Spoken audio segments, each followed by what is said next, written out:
Hello guys, daily വ്ളോഗ്സിലേക്ക് എല്ലാവർക്കും സ്വാഗതം. അങ്ങനെ ഇന്നത്തെ വർക്ക് എന്താന്നല്ലേ വായു ഞാൻ കാണിച്ചത്. അപ്പൊ ഇന്നത്തെ വർക്ക് വരുന്നത് നമുക്ക് ബൈക്കിന്റെ ഹെഡ് ഉണ്ടാവില്ലേ, അതിൽ വരുന്ന സ്പാർക്ക് പ്ലഗിന്റെ ത്രെഡ് പോയ ഒരു വർക്ക് ആയിരുന്നിട്ട് നമുക്ക് പോയിട്ടായിരുന്നു. അപ്പൊ നമ്മൾ എന്ത് ചെയ്യാം, നമ്മളൊരു 5/8 ഒരു ബോൾട്ട് എടുത്തിട്ടുണ്ട്. അപ്പൊ അതിനനുസരിച്ചുള്ള ത്രെഡ് വേണം, 5/8 ത്രെഡ് വേണം നമുക്ക് ആ ഒരു ഹെഡിലേക്ക് നമുക്ക് സെറ്റ് ചെയ്യാൻ.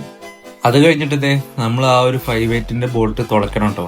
ആ തുളച്ചിട്ട് അതിൻ്റെ ഉള്ളിൽ നമ്മളൊരു 12 വോൾട്ട് പോകുന്ന രീതിയിൽ നമുക്ക് ടാപ്പ് ചെയ്തിട്ട് നമുക്ക് ആ ഒരു ഹെഡിൽ സെറ്റ് ചെയ്യാൻ വേണ്ടി പറ്റുള്ളൂ. അങ്ങനെയാണ് നമുക്ക് സ്ലീവ് ചെയ്യാൻ വേണ്ടി പറ്റുക കേട്ടോ. നമുക്കിത് കാണുന്ന പോലെയല്ല കേട്ടോ, കുറച്ചധികം വർക്ക് ഉണ്ട്. കാരണം 5/8 ബോൾട്ട് നമുക്ക് ഡ്രില്ല് ചെയ്യുമ്പോൾ ചിലപ്പോൾ ചില സമയത്ത് കറക്റ്റ് സെന്റർ കിട്ടും, ചില സമയത്ത് നമ്മൾ ലെയ്ത്ത് മെഷീനിൽ വെച്ചിട്ട് സെന്റർ കറക്റ്റ് ആക്കിയിട്ട് എടുക്കുമാണ് ചിലപ്പോൾ ആ ബോൾട്ട് പൊട്ടി പോകാനും ചാൻസ് ഉണ്ട്. അങ്ങനത്തെ നമ്മൾ ഈ ഒരു വർക്കൊക്കെ സെറ്റ് ആക്കിയിട്ടുണ്ട് കേട്ടോ. അപ്പൊ ഇതിന്റെ ഫുൾ വീഡിയോ ആണെങ്കിൽ എന്റെ യൂട്യൂബ് ചാനൽ ചെക്ക് ചെയ്യാം കേട്ടോ. അത് കഴിഞ്ഞിട്ട് നമുക്കൊന്ന് അടുത്തൊരു വർക്ക് ആയിരുന്നു ഈ ഒരു ബുള്ളറ്റിന്റെ ഷെയ്സിന്റെ അടിയിൽ നമ്മൊരു പൊട്ടലുണ്ടായിരുന്നു കേട്ടോ.